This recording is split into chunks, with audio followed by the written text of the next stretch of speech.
to have a debate about herd immunity is nonsensical. That's like having a debate among physicists about gravity. Herd immunity is a scientifically established phenomena that just exists. So to have, and every strategy that we use will eventually lead to herd immunity. So for us to discuss whether we should reach herd immunity, that's like having two pilots in an airplane discussing whether they should use gravity as a strategy to get the airplane down on the ground. The airplane will eventually get down on the ground no matter what. And the key thing is to minimize mortality. So we want to minimize mortality until this pandemic is over. And of the 20 things that you asked me about, maybe you should define one of them, and I will respond to that one. Well, firstly, why is it, you've just talked about mortality rates again, why is it that you're only looking at mortality rates and not long-term morbidities like possibly permanent damage to the lungs and heart among younger people and this phenomenon of long COVID, of which there have been many reports?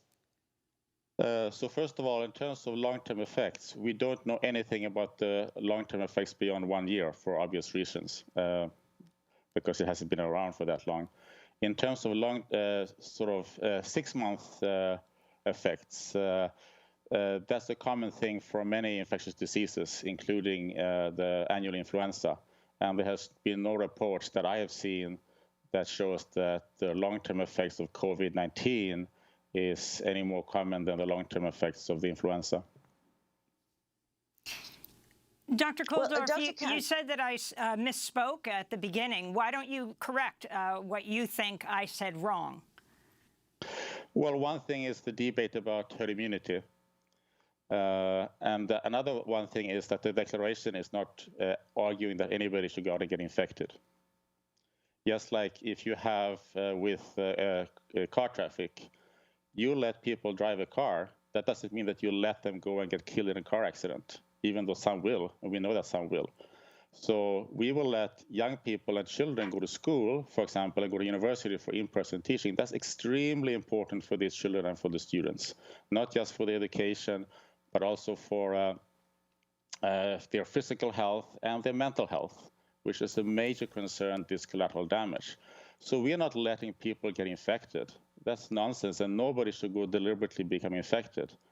But young people who are at very minimal risk, for children, the risk of for COVID is less than the annual influenza, which typically kills between 200 and 1,000 children every year. So the risk to them is very, very low. And when we let them live, we need to let them live their lives to get their education, to have proper physical health and mental health. But that doesn't mean that we're trying to pursue a herd immunity strategy or try to get people to get infected. So that's a very, very serious and major mischaracterization of this declaration. And I think it's very serious that people are making those, because we need to have an open debate about these things.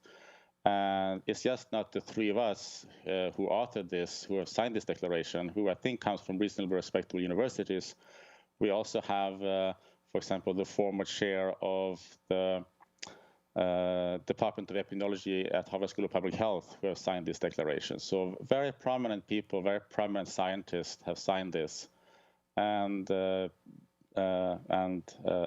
So this is not a fringe opinion at all. Also, if you go back a year only, what we are proposing is just the same thing as every country in Europe had in their pandemic response plans, because we knew there were going to be a pandemic at some point, and there will be more after this one. So what we are proposing is basic public health principles that was in every one of these pandemic plans in Europe, and that was thrown out of the window at the beginning of this year. Instead, doing this very tragic experiment with lockdowns. And it was right to flatten the curve, to not overwhelm the hospitals. That was a correct strategy that everybody agrees with. But then to try to suppress and eliminate a disease that cannot be eliminated, that cannot be eradicated, is very misguided, and it leads to, it has in the United States led to much higher mortality than they should have been if we had done a focused protection strategy instead.